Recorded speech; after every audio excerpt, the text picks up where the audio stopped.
ভাই।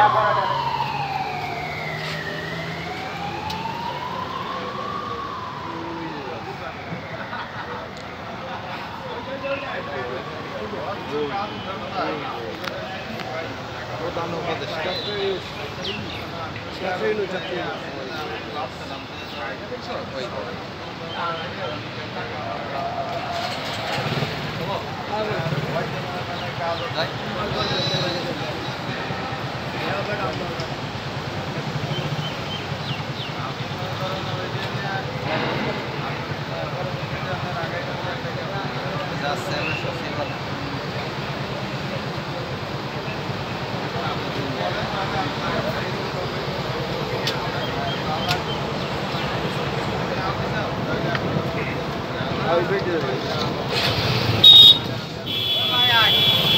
দর্শক,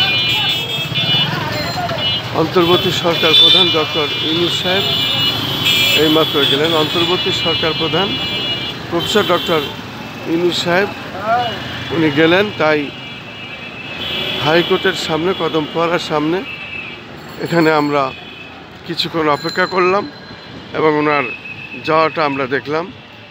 এখন মহান আজকে আমরা দেখতে পাচ্ছি এখানে মোটামুটি পরিবেশ পরিস্থিতি একেবারে শান্ত এবং ছিমছাম। আমি খন্দকার মাসুদুজ্জামান, ধারাবাহিকভাবে আমরা যে কাজটি করে থাকি তার ধারাবাহিকতায় এটা আজও প্রচার করছি আমি।